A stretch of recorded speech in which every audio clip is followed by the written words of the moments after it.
Definitely. But yeah, man, that's a crazy situation. Now, Sam, man, it's your boy. You were telling about your boy, the Academics. Yeah, man. Jersey. Salute. I'm saying he's been dealing with some things, man. Obviously, he went on his drunk rant on Twitter, disrespecting a lot of females, and then his beef with Meek Mill, riding the wave with his boy. Mm-hmm. Said he got into some trouble, man. He got suspended from Complex, and he dropped on his IG, since Meek Mill canceled me and got me fired from Complex and banned for life from Twitch, I gotta resurrect my rap career. Lil AK is back. Report live from the other side of the trenches. Uber Eats freestyle on the way. Now, you said, oh God, that you've seen a lot of people saying that this was trolling from Akademiks. Mm-hmm. Nothing's been confirmed. All seriousness and all jokes aside from Complex. What do you think about this? My thing is, honestly, I don't think he ever should have went to Complex. I think he should have just stayed doing what he was doing. He was one of the biggest things ever, one of the trendsetters in the whole hip hop commentary, at least on YouTube and online. And then it goes to also the aspect of like, you say something, you can get fired because you work for somebody. And yeah, you got a job. So you traded, being the number one, the head honcho in this shit, you know what I mean, to building your own media conglomerate, your own media giant, to join another company and help them build theirs while you were already doing it. These people are looking to you for the news. These people are linking back to you for the news. You're doing views that nobody can fucking damn near match at one point on YouTube, you know what I'm saying, with just one video. So it's just like, now you go over here, now they crack the whip on you. Say this act, they got to crack the whip on you. Say this act, nah. The next thing you know, if he is fired, now you fired. Now you got to go back there anyway. Yeah. So whatever not to get up in the dude's business, but whatever the bag he made at Complex, he could have made it on YouTube or Twitch and all of that at the end of the day. Now I hear the people that say, YouTube is still kind of, you still rules and shit you got to follow, obviously, but you ain't got nobody telling you that nobody's going to fucking suspend you for saying what you want, on there for the most part. Not somebody like him. He may get a reprimand or something like that, but you're not going to be physically suspended or fired. And if you do, you can just build another page.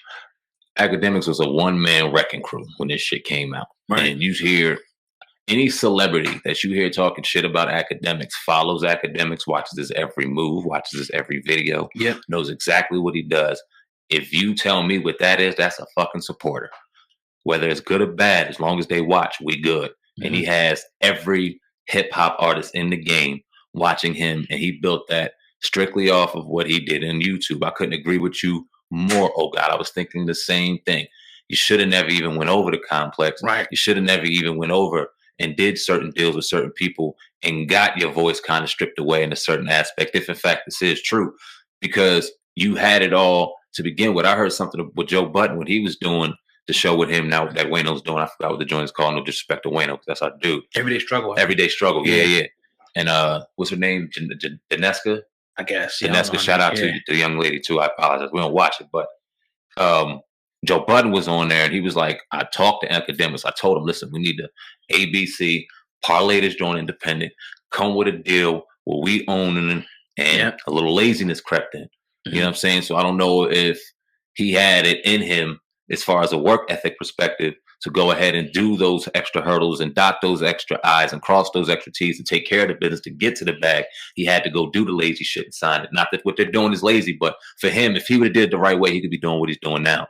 Right. And make it 10 times more. You couldn't tell me he couldn't. Yeah. So I think it was a lazy move, man. And then he got comfortable. He got in the game. He got popular. Everybody knows him. Yeah. He's drinking Henny, being able to talk shit what he wants on the video game. He got too drunk one night and they got him. You know what I'm saying? And they definitely slapped him on the wrist. Twitch for life. I mean, that was a bag going. Complex, that's another bag going. You still got YouTube, which you are grandfathered in, I'm sure. Man, I don't know. Yeah, man. At the end of the day, anything like, obviously nothing's guaranteed, but there's just certain lines that anybody really can't cross. But you look at somebody like a Joe Budden, who's over there at Spotify now. They can pretty much say whatever the fuck they want. He's doing what he wants. He's doing what he wants. Yeah, he can cuss, he can rant, he can do this, he can criticize wherever he wants. Obviously, we all know the two lines you really can't go over. Yeah. But as long as you stay in between those lines, you can do what the fuck you want to do. And that's what he, like you said, he should have did. And I'm not no his business advisor or nothing like that. I'm just giving my opinion on this particular story. Independence is the way to do it at the end of the day. Because, once you get to a certain point, It's like can't nobody cancel you. Nope. Can't nobody stop you because you got the independent machine so big, and everything else you got surrounded by that you could do what the fuck you want to do. We see Alex Jones, Farrakhan, and who else be officially attempted to wipe them It's off. still good. And even them Yep. are getting their message out. So, I mean, independence, man. Definitely. No. Speaking of Joe Budden, man, this whole thing. Your boy. Shout out to Joe, man. Jersey all day. Gilly the Kid, pretty much. A video surfaced the other day saying, man, it was Gilly the Kid, I'm responding to the Black Lives Matter. He had a few choice words about Black Lives Matter. And the main premise of it is pretty much saying that Black life ain't gonna matter to nobody else unless it matters for us. He talked about himself being shot, and he talked about the black on black aspect of people, inflicting harm on him and his family and his community. He ain't got to worry about nobody else but black people. And that video came out, and then maybe a day or two later, he came out, said it was from 4 years ago. But in that same video, he kind of still doubled down, in my opinion, on some of the same thought process.